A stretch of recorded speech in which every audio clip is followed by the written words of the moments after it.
Welcome to Molding Masculinity. I'm Tom, here with Philip, and this week I have watched thousands of hours of pornography preparing to be ready to do this episode. How about you, Philip? As a red-blooded male in America, I too have consumed uh, a uncountably infinite amount of pornography. So, and I feel confident saying that, as evidence shows that so have all of you if you are a male in America and, in fact, the world. So let's talk about it. Since we all apparently watch it, let's talk about it, see if it's a good thing, a bad thing, and we will almost certainly also be digging into beyond its direct effects on the watchers and start talking about the production of it and you know, some ethical dilemmas associated with that. So this will be definitely be a spicy one. Yup. And I mean, like, and we, of course, we enter this sort of joking because this is just a topic that is always brought up very I think this is one of those many topics in our society that is almost always brought up very jokingly because we're all very uncomfortable talking about it, and part of the universal human psyche is to joke about things that you are uncomfortable with. Mm-hmm. And I think this definitely fits into that, but I also think it's important to recognize that we are approaching this very seriously, and this does is something that does it requires some seriousness and some actual thought and processing and some non-dogmatic view, perspective on. And I hope that we're able to bring that to the table today. Yeah, I think the initial land here I like a lot because the idea here is like, okay, look, this is a potentially very awkward topic, so we're just gonna go ahead and just body check directly through the awkwardness and just dive right in and really start addressing the thing. Sort of, let's just ram straight into it to just say all right, we've done that, we've gotten through it. Here we go. Let's talk about it for real now that we've all had our laugh and sort of broken the ice, as it were. So Yeah. And I feel like where this begins for almost all of us as um, young masculine presenting folks is when we, for myself, and I say, when I say this, I have to say that I'm speaking for myself, is like, I hit puberty and was trying to learn about certain things, knew that certain things existed through certain mediums, was trying to learn about it through those mediums, and as such, yeah, that's like how I discovered everything and had this immediately got, even though I didn't go, I didn't have an extremely fundamentalist religious upbringing, I immediately got it into my head that all of this was morally and ethically horrible. And I mean this very seriously. When I was 13, every time there was a thunderstorm, I thought God was punishing me. oh yeah, I mean, I sympathize with that. This is certainly an area in which a huge amount of us are victims of really unhealthy attitudes and approaches to this sort of thing, and I think that comes with, for all the negative stuff that gets applied to the consumption of pornography, of which there are some things that can be negative about it. A lot of the harm attributable to the watching of pornography is actually secondary harm, in that, well, to put it in the words of a in the I'll quote an article here by David Ludden, who's a PhD in psychology, in an article he wrote for Psychology Today. um, there's plenty of evidence regarding the deleterious effects of repressed sexuality. I strongly suspect the guilt associated with illicit porn consumption does far more psychological harm than the recreational viewing of people having sex on the internet.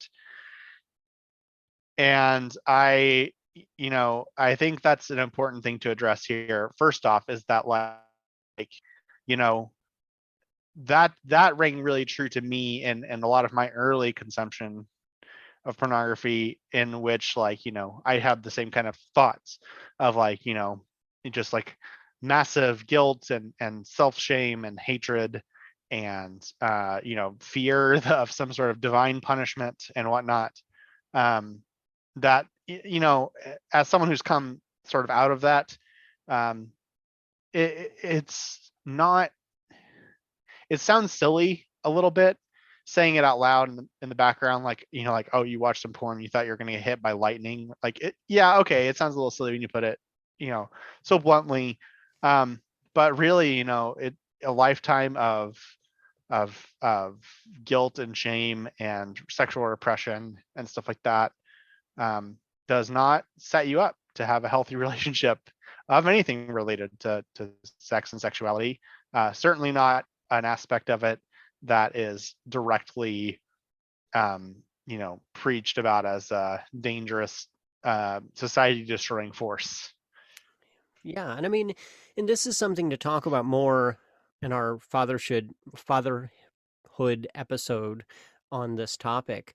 Mm-hmm. But I want to at least bounce off the surface of it here into saying that this is something we often get wrong. I feel like in parenting, of we want to trivialize these experiences that kids are going through as they learn themselves and their bodies and literally anything going on in their lives of like, hey, this isn't a big deal, you need to chill. Well, I mean, for 13-year-old me, I wasn't worried about the trade embargo on Cuba. The big deal stuff in the world wasn't on my radar. Whether God was going to punish me for watching pornography was on my radar. It's relative. It's all the whole world is relative, and it's still serious. Like that is a serious thing, especially when you're developing, and it's those early experiences that that experience that we that it is real easy to kind of joke and laugh about. That shaped a lot of my early years and early sexual uh experiences. Was that same kind of that shame that started there, that wasn't given to me necessarily by anybody. Like, I can't say that anybody told me I should feel that way. I really can't place that, but it happened, and it began there, and it ran all the way up into my early 20s. Yeah. Well, and I've never, this is a little bit of an aside, but just as a general rule, I despise the, um, I guess you might call it like oppression Olympics, or like the idea of um, like, um, trivializing someone's problems by pointing out a larger, problem. It's like someone gets assaulted and you're like, oh, okay, well that sucks, but like, thousands of children die in Africa because of insufficient supply chains. So maybe you should be, uh, um, concerned about that. And you're like, okay, you know what? Like, a lot of things like this, I end up like sort of falling back to the Big Lebowski thing, right? Like, you're not wrong, you're just an asshole. Yes. Um, like, I guess it's true that that problem is more significant than me being assaulted, but like, I get to be upset about that for a little bit. My mind does not be constantly in top priority what is currently causing the most measurable amount of harm at all times. And I just, like, anyone who comes like that, I just like immediately assume they're coming from a bad faith position. um, because almost always people that do that sort of thing are, um, using it to deflect away from, um, criticism or things that they personally don't feel deserve any attention at all. Getting down to the matter at hand here, is, you know um, whether it's from a pulpit or from, think piece, or a, cable news special, or any number of the various media platforms that, we hear about, pornography from and its effects. Um, I think there's a lot of things that are just largely absorbed at the cultural level, claims that go largely unscrutinized by the general population. So I'm gonna list off a few of these, and you can tell me whether or not this is something that you have heard, at least whether or not you agree with it, as an effect of watching porn. It makes men view women as sex objects rather than human beings. Yep.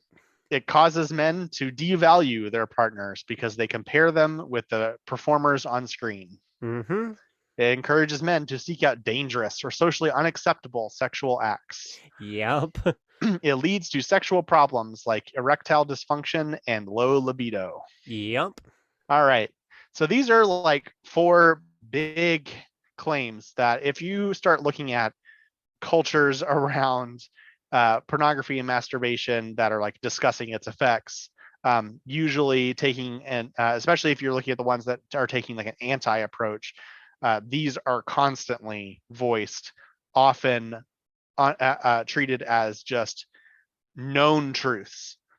So I took those and wanted to see, are they? Because I mean, if they are, if that's true, that's a pretty strong indictment of the practice, and means that we really should be concerned about the numbers about how much men watch gender pornography, and we'll get into that specifically later. Um, so there have been a lot of studies around that. So I'm not sure how you want to approach this. If you want to go about it one by one, or if you want to talk about like if you I have any am thoughts. I am itching to tackle the very first one, so I'm thinking let's go one by one, and let's start off at that first one, which is to say that I'm of course I'm paraphrasing because I slept since the 30 seconds ago that you said it. Um, to say that pornography is what is responsible for men's behavior aggressively and predatorily towards women, which is exactly not what society needs, more scapegoats for men not being accountable for their own actions. It is a little bit as far as whether or not it, makes men view women as sex objects. It's a very difficult um, it's a very difficult thing to measure. So scientifically speaking, it's just not like there's um, a sliding scale in everyone's brain that you can just like put an electrode in and get out, oh, you're a 35 out of a scale of 1 to 100 on objectifying women. So measuring it involves a lot of like fuzzy or sort of like finding things you can measure kind of around and seeing if you can get a picture of it. So research on that is contradictory. um, there is researchers from the University of Copenhagen and University of California in Los Angeles asked 200 adults about their porn consumption and assessed their personality in terms of agreeableness, which is one of the big five personality traits that indicates altruistic, helpful, trusting, and sociability. I'm going to let you Uh, finish, but I've got so much I'm going to tear into here. oh I yeah. No, I know. So that said, there's some things about that already are worth commenting on, but um, first of all, I don't know. The just that saying this out loud sounds funny to me. After the participants watched porn in the lab, researchers found that increased porn consumption was associated with negative attitude toward women, including stereotypes and hostility, but only in men who had low agreeableness. So they were pieces of shit already, and Yeah, so it's kind of like, okay, so the people that already thought women, well, I mean, like, who were already kind of predisposed to being kind of mean, got meaner after watching porn. Doesn't seem very conclusive to me. yes, and I mean, okay, now I have to, I've got to spiral, and I'm going to take a slightly off topic, but I'm going to bring us right back around, and this is probably going to be something you're going to see me hit on multiple times in this show because my background is in psychology, and Mm-hmm. I loathe the field of psychology. Not that I think that it is like I am all about mental health. I believe that people should seek out mental health. You should, the field of psychology is real. The academic framework underpinning the field of psychology is an absolute foundation of Swiss cheese. And this study already shows so many of those Swiss cheese holes within it. I mean, part of this is that of the location being that this is a university study taking place on a university. I would almost bet money that these are university students and professors who are taking part as participants, because almost every psychology study is a study of middle class white participants in a Western country who are currently enrolled in a college. So it's already this laser beam narrow group of people. And it's always a small group that you can then statistically, like, it gets you just exactly enough numbers that you can get a mostly reliable p-value, and not actually, like, a lot of this stuff comes before we actually started talking about the power, like power values and study in statistics.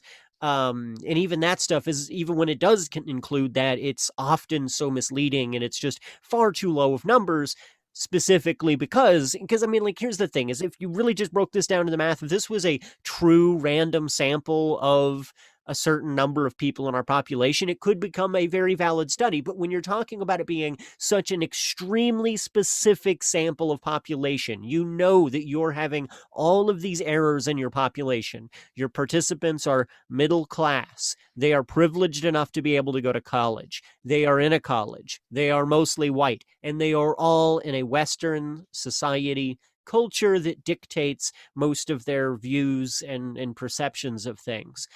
It becomes so flawed.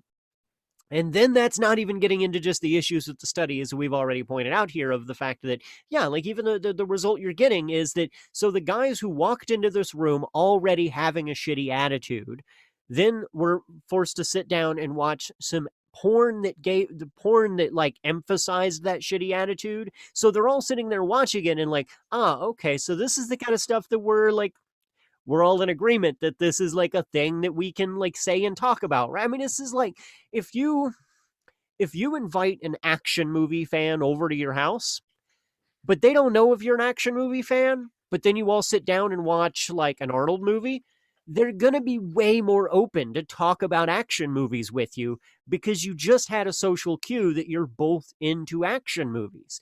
Like, I feel like that's much more of what's going on here. And then you can't even get into the, like, how do you like actually break down so many of these issues. This is such, like so many issues in psychology. And to be fair, this isn't really the fault of the field of psychology. It's the fault that it is an extremely new science. I mean, not a new science, but like a young science.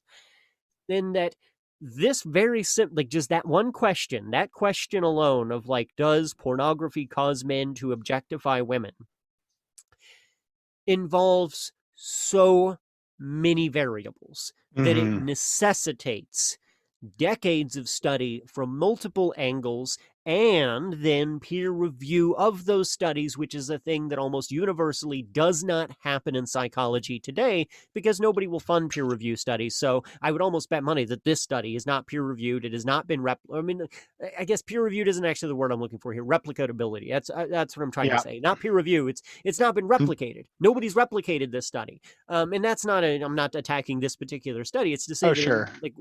there was a replication crisis within psychology right now, and these kind of studies are forced to be taken with a grain of salt because of that. And Sorry, that that was we will be coming back to that. And that's no, I mean, that's a very important perspective, because the replicatability is a pattern we will see in other claims in this. Something that jumped out at me about this was, sociologists have um, this thing called the Hawthorne effect, which is essentially the idea that people change their behavior when they know they're being observed, which I just like, they watched porn in a lab. You know what I mean? no one watches porn like that. And Like that's I've so weird and awkward. I've done this. So I took a human sexuality class in college, and the very last, like, it was the last project we had to do in the class. We all watched porn together. Like the whole class, we all went in and we watched a porn together. And yeah, I can 100% from personal experience confirm it was not like normal experiences watching porn. It was, I mean, I don't know. It wasn't as awkward as you would maybe think because, like, we all knew what we signed. We all knew what we were in the class, like, gonna do. But I mean, like, it was the motivation for watching it was most certainly not the same and would, not going to dive down into the obviousness of that. But, and yeah, what we were, we were watching it in very different eyes. And yeah, we had this really useful discussion of it afterwards. And we actually had a very valid and fruitful discussion. But it was in absolutely no way it was no way representative of typical porn watching experiences. Right. So when the thing that you're measuring is what effect does this have on your brain? Like the environment being so different has to be like a confounding variable there that means that just to me would seem like it ruins the measurability of the thing in the first place. So suffice it to say, as far as I could tell, that was one of the most clear, and that one we can already point out with what we know has problems. Uh, Not to mention, I've heard plenty of criticisms of the big five personality trait stuff Oh yeah, as well. I skipped over that. I'm not gonna dive into my rant about personality traits, but I don't like pop psychology's way of personality. The psychology of personality is mostly grift. It's Yeah, are you a BQSR or a INTJZ? I mean, and I think there's some We can classify people into 16 categories. I think there's some like anything. Yeah, you can. It's a useful tool for introspection, but it is not a law Sure. for, and it is most certainly not something that should be a foundation to a study. Um, yeah, Sure, yeah, exactly. Like I don't mind like, your BuzzFeed quiz or your Myers-Briggs or whatever, like that's like for fun. Uh and I don't mind it as like you said, a tool for introspection. It's when people start being like prescriptive about it, mm-hmm. like, oh, you must be a like Yeah, this because you're so uptight or whatever. It's like, no, this is just a way for you to be passive aggressive, Stephanie. and now before we dive down that whole, yeah, because we need to move on from that. But Yeah, I do want to hit on this topic once more, and this is going to be something I'm again going to hit on a lot of things we're going to be talking about today. But there is, I think, I personally believe, I don't have data to back this up, but I do believe that there is a lot of validity to an idea that watching porn with problematic elements is certainly not great for fostering your future behaviors. And this hmm, falls into something that is generally kind of understood with a lot of human behavior from a lot of different angles and different dogmas. And that is the idea that, like, if you want to act like a better person, you need to start thinking like a better person. And a lot of porn has some bad topics to it that pushes us into bad thoughts that are like lead to problematic behaviors. So what I'm saying is, like, if you're watching porn that actively treats women like objects, like that's the storyline, that's the plot, that's the intention, and then you're fantasizing about treating women like objects, there is a higher likelihood of, yeah, you entering the world and treating women like objects. That's not a problem with porn. That's a problem with the type of porn you're seeking out. yeah. And for the last thing I'll say about this, I went ahead and looked it up because I was curious. The 200 adults from the study that we mentioned earlier were aged 18 to 30.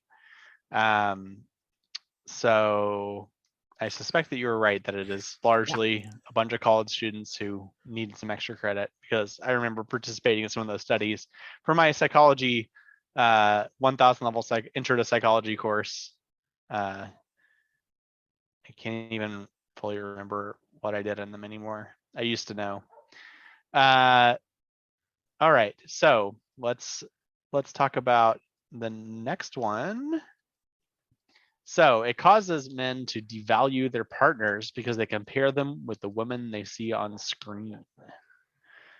And this is an interesting one because it's kind of almost a corollary with the first one, but a little bit different. It's more about the quality of the relationship and the satisfaction of the relationship.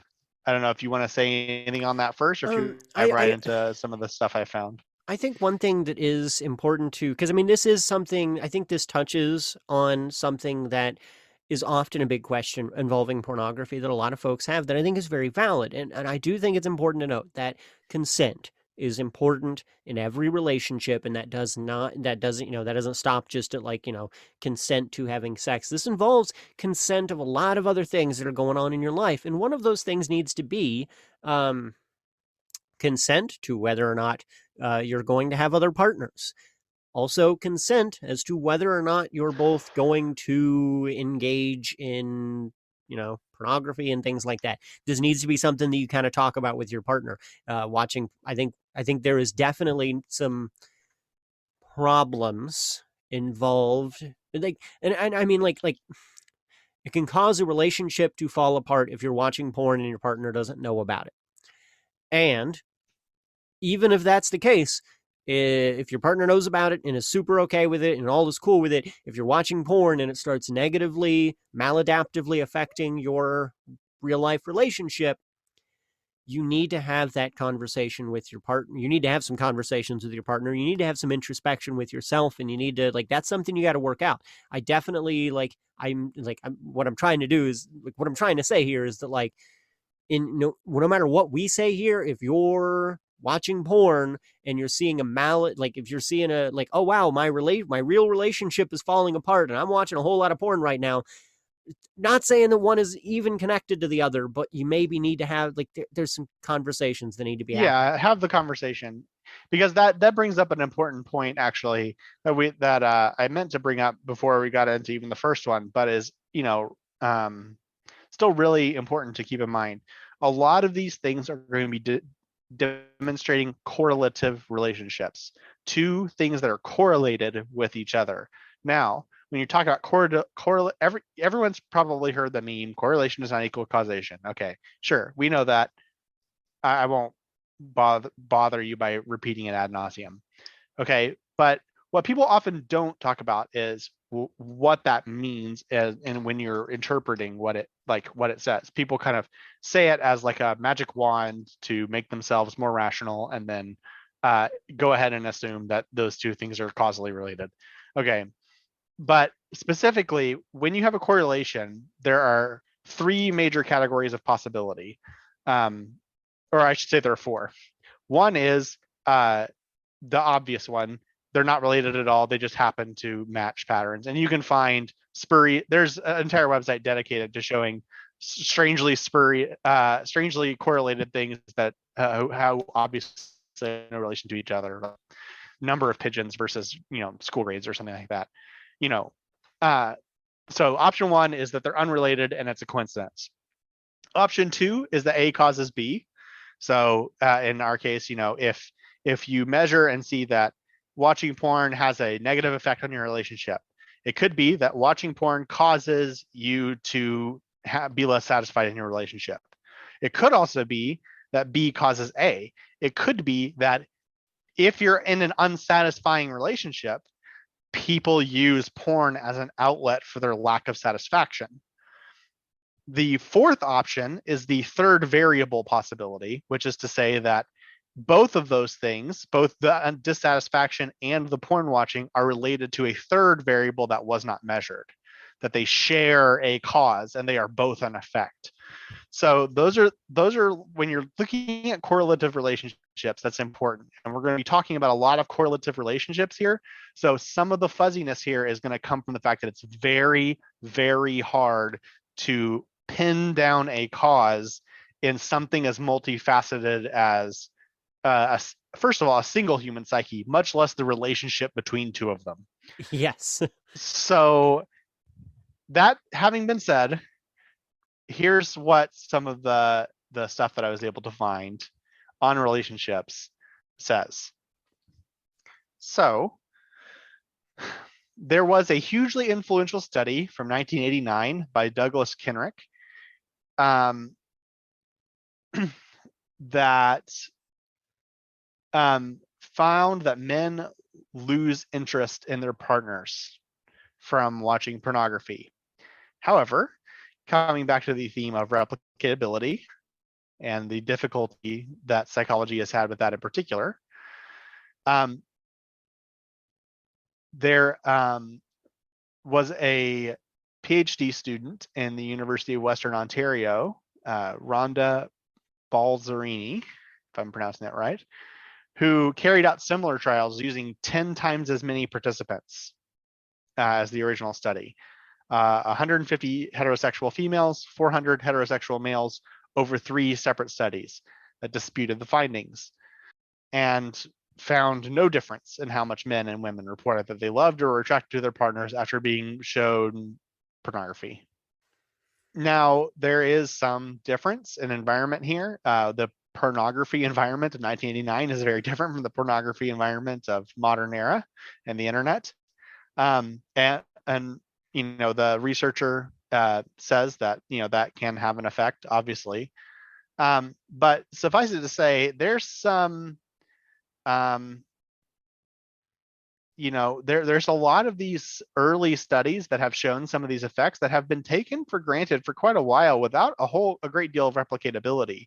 And having done some research into the history of psychology and whatnot as a point of interest for me, I've seen this happen in several different times in psychology's history of things that were done once had a really interesting, shocking result and were taken as foundational, only to find out that if you try it again and again and again and again and again, it just doesn't show up like that. And this is actually not a good result. And so it's ringing like that to me. Not being an expert in the field of psychology, I can't say, I don't have the expertise to just stand up and straight up say, this is not true. But as much as I can tell that as a layman, it sure does seem like, as far as the evidence is concerned, there is no clear indicator that watching porn has an effect on your attitude toward your partner in any sort of like direct, obvious way.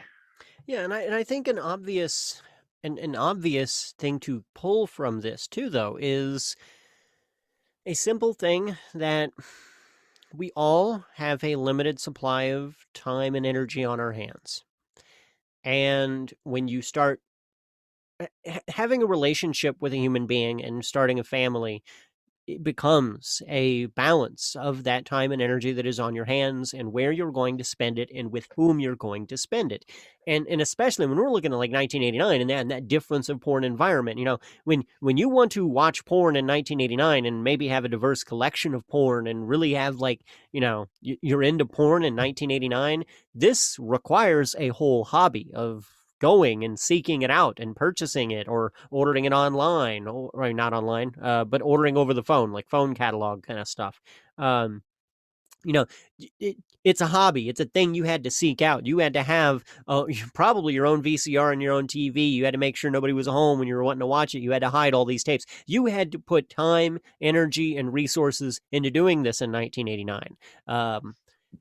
Energy you don't have to put into it today. And yeah, if you take literally any hobby or thing that you are doing, if you are baking, if you are painting cars, if you are buying clothes, if you are literally any hobby you do, and becomes a time sink, an investment of time away from your partner, you're gonna see some issues develop with having some separations and divisions within your relationship, not spending as much time with your partner as you would like.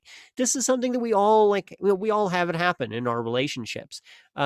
The modern world makes it perhaps a little bit easier, where within 30 seconds you can find some unique porn that you haven't seen before on the internet. It but that isn't to say that it doesn't still become an issue for a lot of people. It still can be something that becomes a something that you sink a huge chunk of your day and time into. And if you sink your day and time into something that is not your partner, yeah, that's just a balance of time and energy there. And this isn't I think this is much less an indictment of porn and much more an obvious observation of how time works. Yeah, for sure. Well, and another very important feature in a romantic relationship is your sexual life, your sex life. So, uh, you know, and it seems like the most obvious place where some of that might arise. So then there's the question that can be more specifically examinable of, are men who watch more porn less satisfied with their sex lives? And again, basically all the research here is very fuzzy and inconclusive. There is some evidence suggesting that men who watch more porn are less satisfied with their sex life. But interestingly, the opposite is true for women. When women who watch more porn are more satisfied with their sex life. So that's kind of interesting. I mean, Uh, I have some theories, but yeah, there's one more confounding thing here that makes this even more strange. Another study found that those who watched porn with their partners reported feeling more dedicated and sexually satisfied compared to watching it alone. and I'm glad we hit on that. So there's a lot of really interesting things here that really hit on a lot of different aspects of this that really make it, to me, being like, I look at that and say, like, okay, to me, porn doesn't seem to be the problem here. I'm guessing that the men who watch more porn and are less satisfied with their sex lives are likely less satisfied for either bad reasons or like wanting to do things that are not consensual or whatever. Uh, or they're people that are already dissatisfied attempting to compensate in ways that are maybe less than healthy. Yeah, and I mean, and I think it's not without mentioning that, and this is something that has came up before in the podcast, that there is a lack of teaching, there is a lack of education. There's a lot of men don't know where the clitoris is, and we live in a world of information. When you happen to be watching porn with your partner, there's a better chance of becoming educated in a way that makes you feel safe and comfortable, and not, you're not being told, hey, how about you do this thing, and you feel like you did something wrong. You're watching something happening and somebody's doing something, and they're saying, your partner is saying, hey, could you try that with me? And it kind of breaks down that barrier. That's purely a speculative statement on my behalf. Um, Also, I think there's a lot to be said for the fact that our sexual lives aren't a singular moment within our life. And what I mean by this is that, like, your sex life with your partner isn't that X number of minutes out of your day that you spend having sex. Your sex life is all of the time in your day that leads up to that point and follows that point. Mm-hmm. You're not going to get any at night if the stage wasn't set throughout the day where you both felt in the mood and like that was something you wanted to do. If you both were stressed out, not really checked into each other, and like that's just not the energy in the air, it's not going to happen. And if you are doing something in your life that perpetuates that kind of an energy in the room, it's not going to happen. Which kind of falls again into the, like, time and resources. But those Yeah, are kind of and my two takes. I think, like, there's man, like, there's a whole conversation to be had that's probably more its own episode of, like, like how do you balance, like, a healthy sexual relationship, especially like something that I think is very, very common is not perfectly synced libidos or whatever. Like almost every relationship, someone has either slightly or significantly higher libido than the other. And that, how to handle that and how to get people's needs met without, putting people in an awkward consensual situation, is a whole conversation unto itself. But fundamentally, the thing that has always baffled me about the men who are really upset that they can't replicate what they see in pornography is a lot of, like, in the times in which like I've talked to people and either done myself or talked to people who have attempted to replicate something that they've seen on a screen, is that honestly there's way more hype than there is reality to it. um I see, not something to get too graphic here, but like anal play, anal sex, and things in that nature. uh I know quite a few people who are adventurous. I personally haven't, but tried it and have reported to me that, like, actually they don't really see what all the hype was about. It was mostly uncomfortable, difficult, and once they finally got it going, it wasn't really notably better. Now, that's not everyone's experience, and people have all kinds of opinions. Like, like there's all kinds of fetishes that I just don't understand and won't really scratch my itch. Right? That's fine. Some people like that. If you like that, go for it, as long as it's consensual and all that good stuff. But like, uh I feel like a lot of the times when the motivation is I saw this on a screen and I want to replicate it, you're going to find that, like, largely there are a lot of things that are visually appealing on a screen, but physically are honestly hard. Like, they're exhausting, or like hard to get into a good position, or like only work if um you have egregiously large penis, or like something like in that realm, that it just like doesn't translate, and like really you end up going like, actually that wasn't that cool, especially when your partner's not into it. Yeah, and I think this is something very important for especially younger listeners who maybe haven't had a whole lot of sexual experience, is to understand that in this, and I don't, this isn't purely for them. This is also older listeners who have had lots of sexual experience but still have this kind of, lodged in your brain. Um, Porn is an industry, and the things that you see in pornography are not chosen because they feel great. Most of the things you see in pornography are chosen because they elicit a response in the viewer. They are aesthetically appealing, visually appealing, provides angles that make that work on camera, that are functional to do in a studio, that are these all of these elements wrap into it much more than, well, the actors enjoy doing this. Like, that's not usually what it's about, and that doesn't mean that you shouldn't try things that you see. It's fine to explore. It's adventure is a good thing, but yeah, definitely don't take everything you see on screen as a like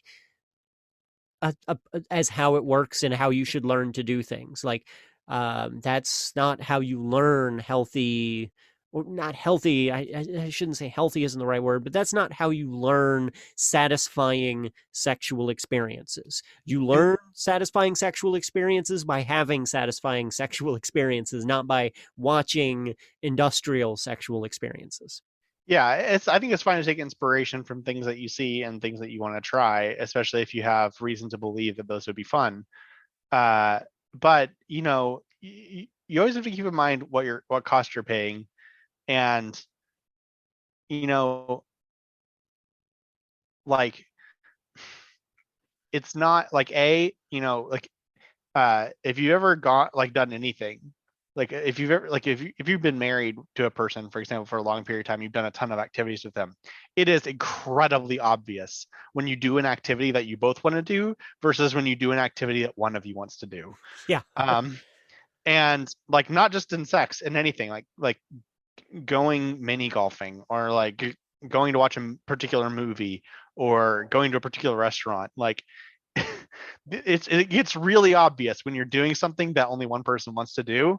And the same thing is true of sex. There is marked difference in the times where you're having sex with someone and they're really into it versus they're meh about it. Uh, and I just like the meh isn't generally all that fun, to be honest.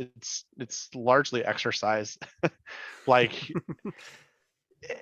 it's just like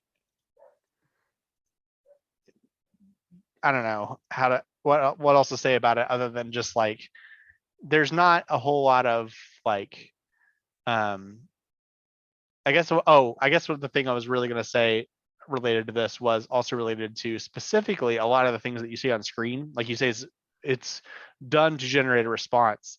And especially as porn has become more prevalent, generating that response often involves novelty and it involves um, culturally related things. So, for example, you know, things that are sort of culturally seen as almost um, boring at this point.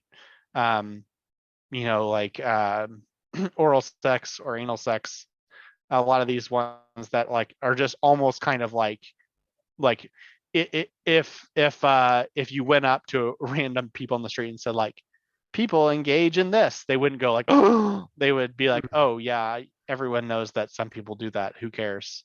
Um, once a type of sex like that becomes boring or normal, then the bar for it generating that sort of like shocking illicit response is higher or different at the very least. And you actually can see this trend moving around a little bit if you pay attention to like what kinds of porn have been being produced. For example, like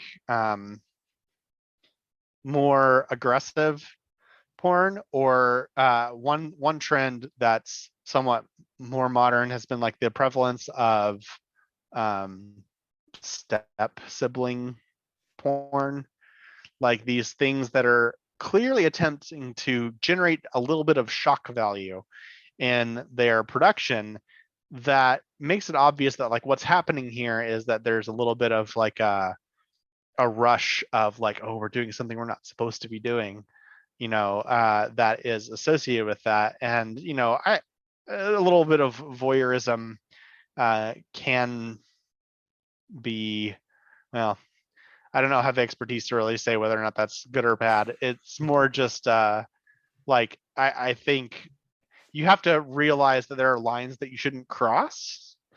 Um, and there's a big difference between having a consensual relationship in which like you pretend to be doing something non-consensual or you do like some sort of something more kinky or violent with consent versus doing something violent to your partner without consent, which is just assault.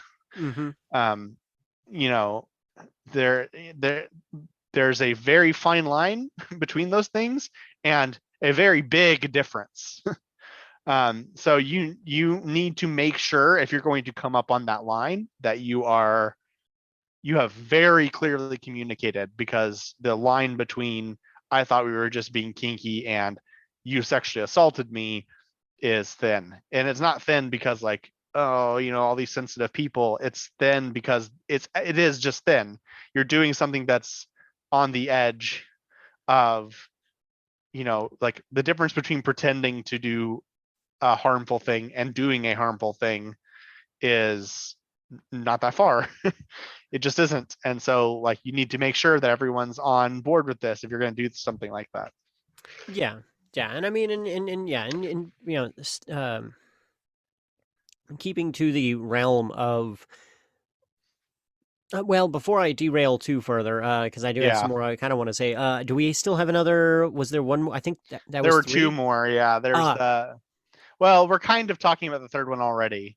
To be fair, the encouraging men to seek out dangerous or socially unacceptable sexual acts. yeah, yeah. I think we've kind of covered that through there. So what's our last? What's our drum roll last thing? I don't remember now. Sexual problems like erectile dysfunction and low libido.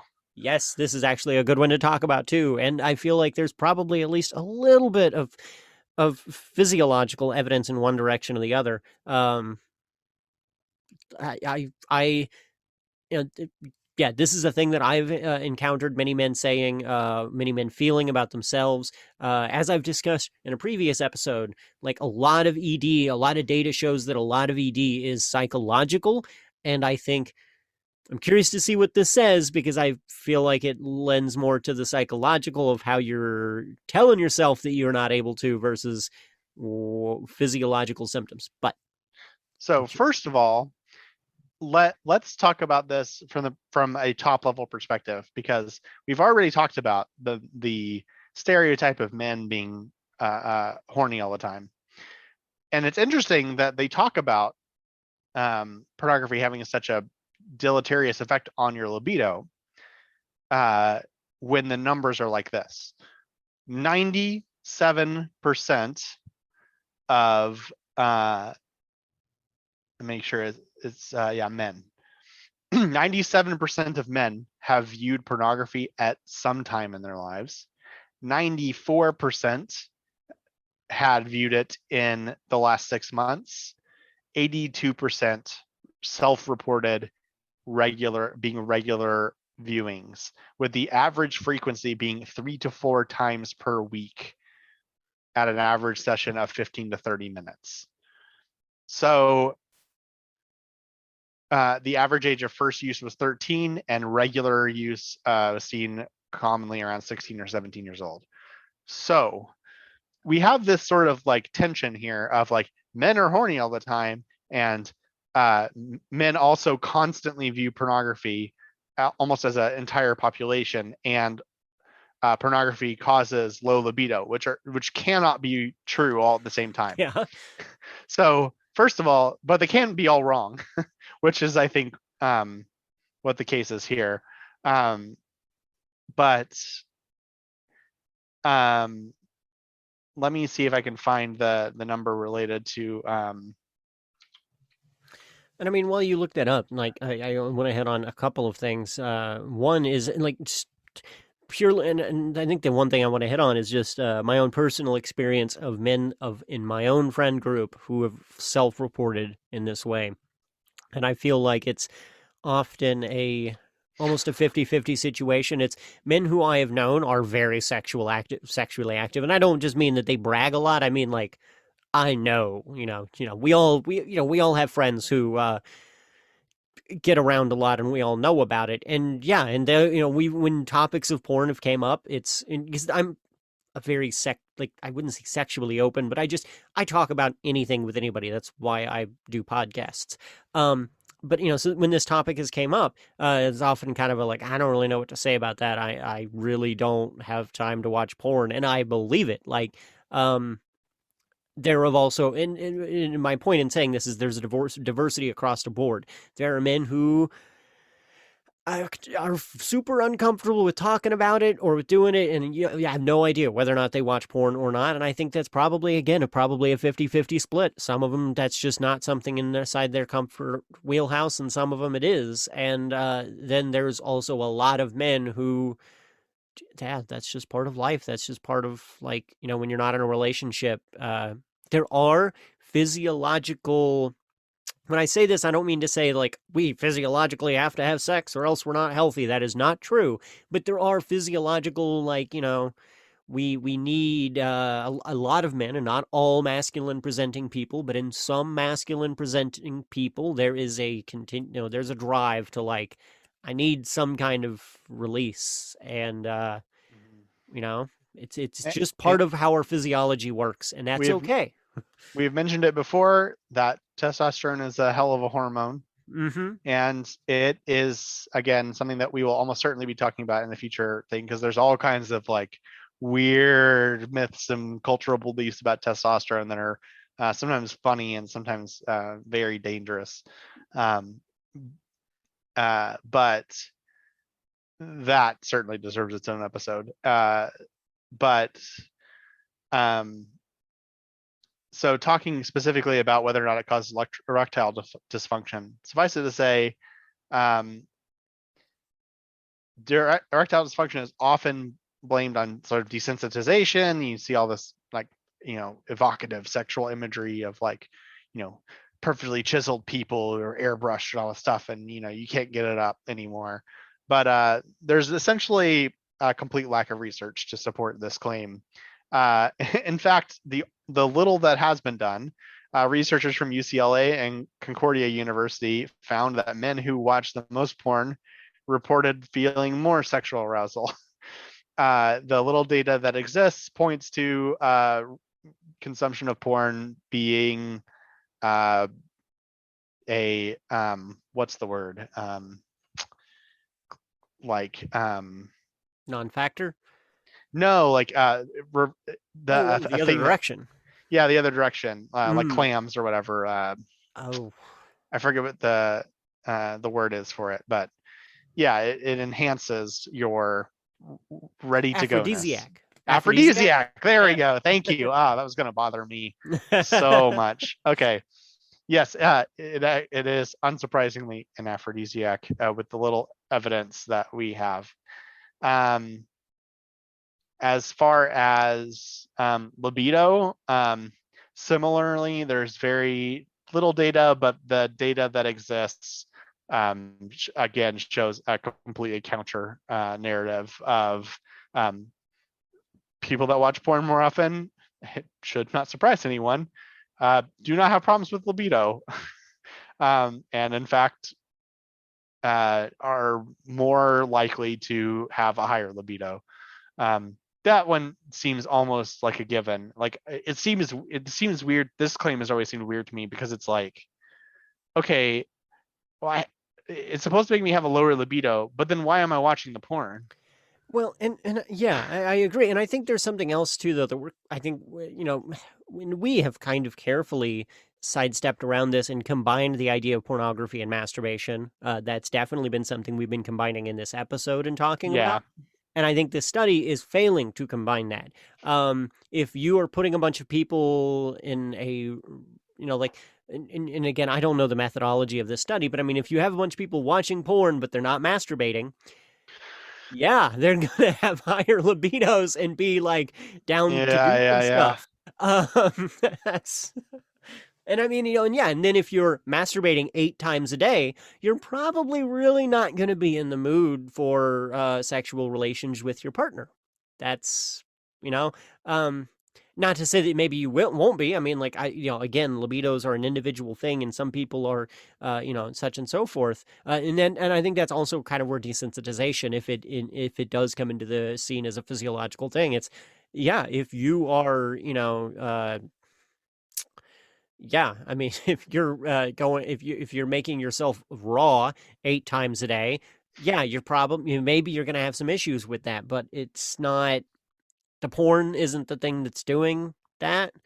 Don't blame the wrong thing. Like, yeah, Yeah. So to me, I look at all of this, and you know, there's this kind of question that you want to step back and say, okay, we've talked about a lot of studies, we've talked about a lot of potential, harms or areas of you know conflict or whatever. The the at the end of the day, I think like what you want to know is like, is it bad to um is it harmful for me to watch porn? And evidence wise, it's like, I think like there's no clear evidence that it's like very obviously harmful.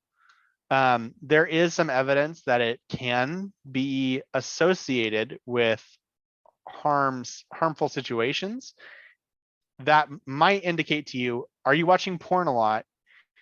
like you should be reflective of why. Because what I'll say about porn is what I think fundamentally this, and this is my personal opinion. I've been trying to talk a lot about the data and the science, but like my personal opinion is porn is like any other media. It is at the end of the day a thing that you watch for a purpose, for entertainment of a kind. Uh, and fundamentally, just like Lord of the Rings is a fantasy movie about dragons and wizards and stuff, and we all walk home at the end of the day going, that would be neat, but there's no dragons and magic in real life. It's a interesting way to tell a story. Porn is the same way. It is a fantasy. If you can watch it with the understanding that it's made up, it's angles and lighting and acting and all of that, and go, this shouldn't be reflective of real life. I'm just watching something that's visually very stimulating for a purpose, and, you know, moving on, not expecting my life to be reflective of that thing. I think that you probably have the right healthy attitude to consume it safely.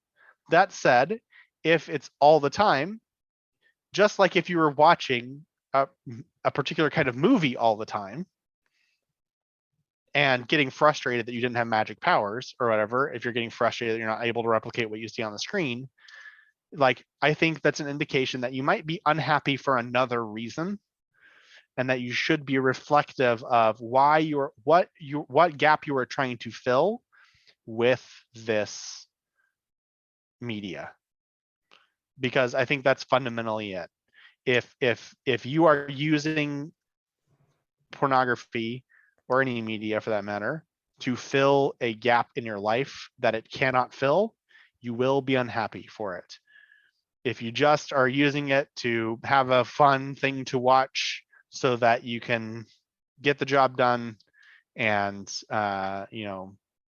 move on, then I think that the evidence is pretty clear that you're probably not hurting yourself and that you shouldn't feel guilty about it, and that it's incredibly commonplace, very normal, and not harmful. Agreed. And I think the last few remarks I really kind of want to make is that we haven't really talked a whole lot about the ethics of the making of porn, and that's because that is its own whole subject with a lot of issues, including the ethical consumption of anything. Um, and I think that you are anybody who is concerned about that is very valid in their concern of that. I think Yeah. I definitely want to leave on a note that sex work, both in pornography, in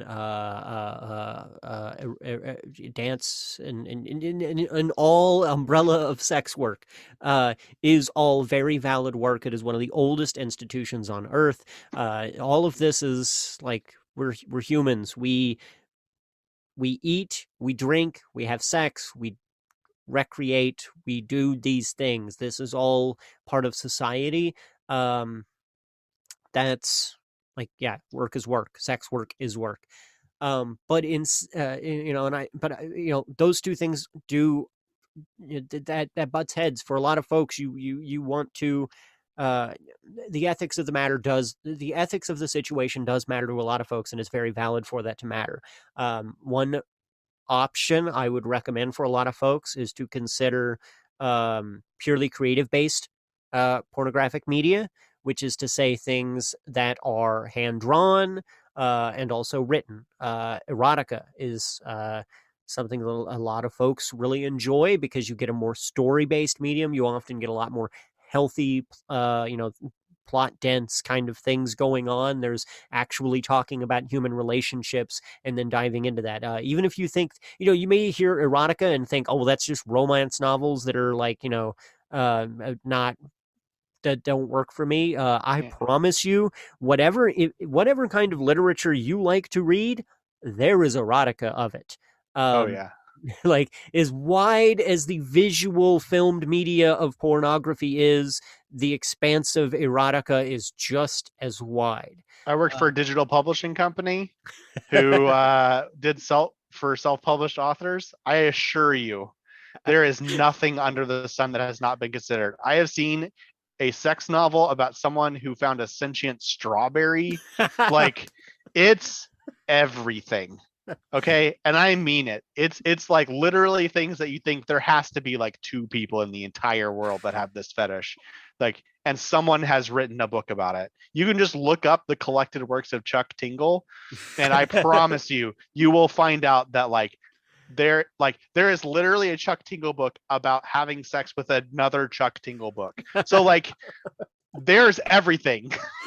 Yeah, and I mean, and Chuck Tingle like isn't kind of intentionally trying to make a meme of himself with it, but Yeah, but but I mean, like you're the also like, book's there. yeah, It is it filled is a with real book. erotic stuff in it. It's not just like um, but it's not just like 28 pages of LOL, it's but I mean, like, seriously though, like if you're into science fiction, there is really good science. I have, you know what? Some of the better science fiction I've read in the past has been erotic science fiction that was, you enter it thinking, ah, yeah, this is just going to be a quick read for a specific purpose, and then you're like, God damn it, I want to know more about these characters. Um, and that's that is a thing that does exist out in the world, and I really do, for folks who are concerned about the ethics of pornography. You're valid in being concerned about that. yeah. And I just kind of wanted to put that out there, that there are routes you can go where you're hopefully contributing to less exploitative practices.